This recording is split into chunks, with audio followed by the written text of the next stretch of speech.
In this video, we'll show you how to quickly build automatically responsive landing pages using fluid grid blocks. Once you've created the page, click Edit Design.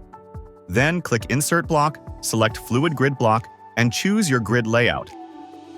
Adjust the height of your block, and then start adding page elements like headlines, paragraphs, buttons, and images to each container.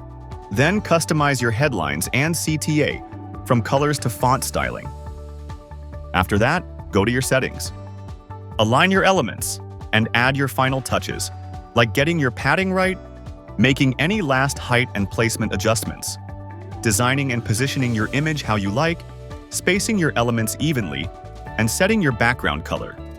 But don't stop there. Explore more grid layouts and easily organize, customize, and structure your content to match your exact vision.